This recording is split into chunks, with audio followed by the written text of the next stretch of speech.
તાલાલા, કોડીનાર, સૂત્રાપાડા અને ઉનામાં નુક્કડ નાટકો દ્વારા પ્લાસ્ટિક પ્રદૂષણ સામે લોકજાગૃતિ ફેલાવી. તાલાલા, કોડીનાર, સૂત્રાપાડા અને ઉના જેવા વિસ્તારોમાં નુક્કડ નાટકાઓ દ્વારા પ્લાસ્ટિક પ્રદૂષણ સામે લોકજાગૃતિ લાવવામાં આવી રહી છે.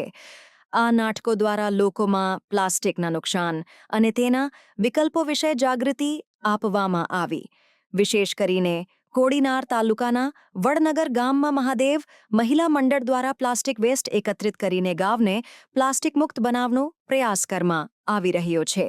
આ પહેલથી મહિલાઓને રોજગાર મળી રહી છે અને પર્યાવરણને પણ સુરક્ષિત રાખવામાં મદદ મળી રહી છે. સુરતમાં પણ પ્લાસ્ટિક પ્રદૂષણ સામે વિવિધ પગલાં લેવામાં આવી રહ્યા છે. સુરત મહાનગરપાલિકા દ્વારા 27 ફૂટ ઊંચું પ્લાસ્ટિકનો રાક્ષસનું સ્કલ્પચર બનાવીને લોકમાં પ્લાસ્ટિકના નુકસાન વિશે જાગૃતિ ફેલાવવામાં આવી છે. આ સ્કલ્પચરમાં 5000 પ્લાસ્ટિક બોટલ અને 3000 કિલો લોખંડનો ઉપયોગ કરવામાં આવ્યો છે. નડિયાદ નગરપાલિકા દ્વારા પણ પ્લાસ્ટિક પ્રદૂષણ અટકાવવા માટે દંડાત્મક કાર્યવાહી કરવામાં આવી છે. અંતર્ગત 18,900 રૂપિયાનો દંડ કરીને વ્યાપારીઓને પ્લાસ્ટિકનો ઉપયોગ ન કરવા માટે સાવચેત કરવામાં આવ્યા છે. પ્લાસ્ટિક બેગના હોલસેલ કેન્દ્રો પર રેડ કરીને 1,500 કિલો પ્લાસ્ટિક બેગ જપ્ત કરવામાં આવ્યો છે. આ તમામ પ્રયાસો દ્વારા ગુજરાતના વિવિધ વિસ્તારોમાં પ્લાસ્ટિક પ્રદૂષણ સામે જાગૃતિ અને કાર્યવાહી કરવામાં આવી રહી છે.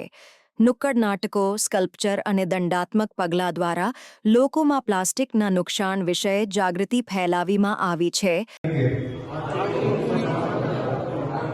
જવાબદાર નાગરિક તરીકે સિંગલ યુઝ પ્લાસ્ટિકના ઉપયોગમાં ઘટાડો લાવવા માટે નીચે મુજબની પ્રતિજ્ઞા લઉં છું. હું પ્લાસ્ટિકની થેલીની જગ્યાએ કપડાના અથવા કાગળના થેલાનો ઉપયોગ કરીશ. પ્લાસ્ટિકના કપ, સ્ટ્રો અને ચમચીની જગ્યાએ ફરીથી ઉપયોગ કરી શકાય એવા વિકલ્પો અપનાવીશ.